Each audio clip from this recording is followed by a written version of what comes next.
अस्सलामुअलैकुम जी फ्रेंड्स। आज का जो हमारा टॉपिक है वो है moment of inertia for hollow cylinder.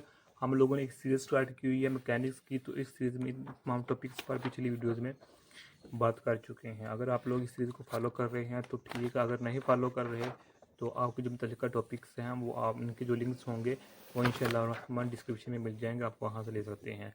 आज की वीडियो है वो हमारे पास लेक्चर है इनर्शिया फॉर हॉलो सिलेंडर। तो इसको हमने लास्ट वीडियो में भी स्टडी किया था, उसको हमने एक डिफरेंट तरीके से इसका जो मोमेंट ऑफ इनर्शिया निकाला था हालो सिलेंडर का। तो इस वीडियो में भी हम इनर्शिया फॉर हालो सिलेंडर ही निकालेंगे, लेकिन जो मशहूर तरीका है उसके ज़रिए से। तो लास्ट वीडियो हमने एक डिफरेंट मेथड यूज़ किया था। तो आइए स्टार्ट करते हैं। सबसे पहले देखिए, ये मेरे पास एक सिलेंडर है, ये मेरे पास सिलेंडर है। तो सिलेंडर है जो मेरे पास, ये हालो सिलेंडर है। हालो सिलेंडर किस तरह है कि इसके अंदर एक मेरे पास ये रिंग है, ये मेरे पास क्या है, रिंग है। और ये मेरे पास ये रिंग है, और जो ये रिंग है ये हालो है अंदर से, इंटरनली साइड पर ये मेरे पास हालो है। ओके। तो जब ये एक रिंग दूसरे रिंग के साथ, दूसरा रिंग तीसरे रिंग के साथ, तीसरा रिंग चौथे रिंग के साथ मिलता जाएगा, तो मेरे पास एक मुकम्मल जो होगा मेरे पास हालो सिलेंडर बन जाएगा। हालो सिलेंडर की हाइट ईच है, और इसका जो रेडियस है वो हमारे पास कैपिटल आर है, और जो मेरे पास ये आर है ये कॉन्स्टेंट होता है। ओके। तो सबसे पहले हमें दो तीन बातों की आप पता होना चाहिए। पहली बात ये है कि जो मेरे पास मैस पर यूनिट वॉल्यूम है, यानी कि जो मेरे पास रो ओवर मैस ओवर ये होता है, मैस पर यूनिट वॉल्यूम की, मैस पर यूनिट वॉल्यूम को हम इससे डिनोट करते हैं, sorry mass per unit area को, मैस पर यूनिट एरिया को हम रो से डिनोट करते हैं। वो इसका जो फार्मूला होता है वो मैस ओवर वॉल्यूम होता है। ओके।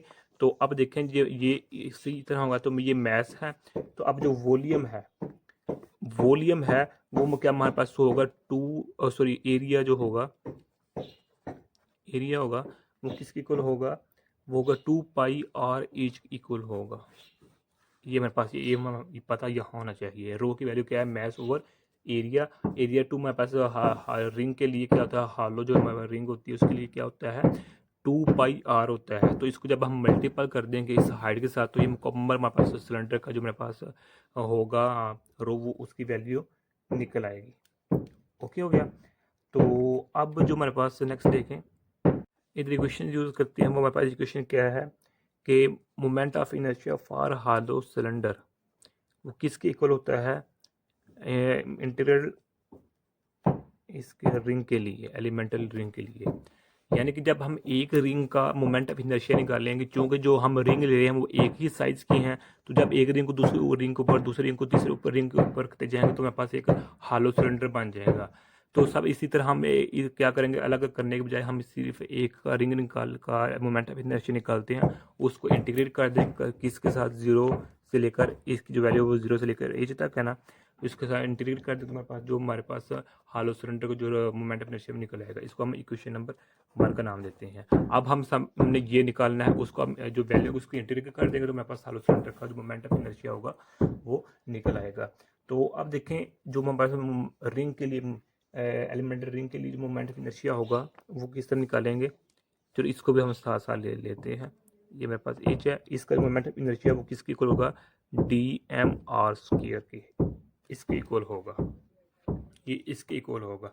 क्योंकि हम जानते हैं जो हमारे पास रिंग का फार्मूला होता है वो हमारे पास होता है mr², इसके इक्वल होता है। क्योंकि हम इधर सिर्फ dm के लिए यूज़ कर रहे हैं, इधर हमारे पास जो हाइट है इस रिंग की, सिर्फ इस हालो रिंग की, वो हमारे पास dy है। ओके। जो इसका मैस है वो हमारे पास क्या है, dm मैस है। तो इसलिए हमने m की जगह क्या यूज़ कर लिया, dm यूज़ कर लिया। ओके। तो अब हम क्या करेंगे, जो dm की है, ये किसके इक्वल हो गया, dm r²। अब हम इधर dm की वैल्यू पुट करनी है, dm की, तो r² वैसे का वैसे रहेगा। अब dm की जो हमारे पास वैल्यू है वो कैसे लिखते हैं, तो वो देखें, जो हमारे पास dm है वो इक्वल होता है रो 2 पाई r dy, इसकी इक्वल होता है। वो कैसे हम जानते हैं, फार्मूला किसकी क्या है, m ओवर जो हमारे पास एरिया ये है। तो इधर अगर हम स्मॉल एलिमेंट निकालना चाहिए तो इधर हम dm यूज़ करेंगे। तो ये अगर हम स्मॉल मैथ ले रहे हैं तो फिर स्मॉल एरिया ही लेंगे, ऐसी बात है। तो अगर dm इधर ही रहेगा तो ये रो da हो जाएगा। तो रो वैसे का वैसे रहेगा, dm भी वैसे रहेगा। तो जो हमारे पास da होगा, यानी कि हम एक रिंग के लिए जो मेरे पास होता है एरिया, वो मेरे पास होता है 2πr। ओके, तो जब इसको हम मल्टीपल कर देंगे किसके साथ, dy के साथ, क्यों, क्योंकि हम सिर्फ वन रिंग के लिए ले रहे हैं, तो वन रिंग का जो मेरे पास डिस्टेंस होगा और डिस्प्लेसमेंट का फासला होगा वो मेरे पास यही है, इतना सा है। तो इसलिए इधर हमने dy लिख लिया। इधर हमने क्या किया था, किधर क्या, ये इधर इधर हमने ईच लिखा है मुकम्मल, क्योंकि ये मेरे पास फार्मूला किसके लिए, मुकम्मल सिलेंडर के लिए, इसलिए इधर हमने ईच मुकम्मल लिखा है। अगर इसी यहाँ भी हम dy या dx यूज़ करते तो वो हमारे पास स्मॉलेस्ट रिंग के लिए हो जाना था, स्मॉलेस्ट एरिया के लिए। ओके, अब इस dm की वैल्यू इधर पुट कर दें, रो 2πr यही है। तो अब हम क्या करते हैं, रो 2πr तो dy r²। अब क्या करेंगे, इसको इसको से मल्टीप्लाई कर देंगे, तो ये हमारे पास बन गया रो 2πr3 क्यूब, तो हमारे पास ये बन गया।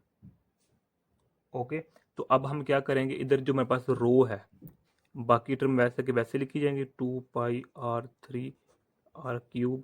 तो जो मेरे पास ये है रो की वैल्यू है, ये हमने निकाली हुई है पहली, इसको हम इधर पुट कर देंगे, तो 2πr ईच है, तो ये 2π से कैंसिल, ये r इससे यहाँ 2 रह गया, तो मेरे पास जो आंसर आ गया इसका जो मेरे पास है वो है m/h multiple r square dy। ये है इसका आंसर। इस आंसर को हम मज़ीद मॉडिफाई करते हैं क्या, कि जो हमारे पास होता है इसको हम इस तरह लिखते हैं m/h r स्क्वायर, इस तरह। तो जो मेरे पास ये वैल्यू, इसकी जो मेरे पास आंसर होता है वो मेरे पास एच की होता है। ओके, वो कैसे, इसको हम इधर लिखते हैं एच dy, तो ये है, तो हमारे पास आंसर एच आ जाएगा। ओके, तो इधर हम m/h r³ मल्टीपल एच होगा, ये एच से कैंसिल हो जाएगा, तो मेरे पास बच जाएगा mr²। तो यही हमारे पास मोमेंट ऑफ इनर्शिया होता है फॉर हॉलो सिलेंडर।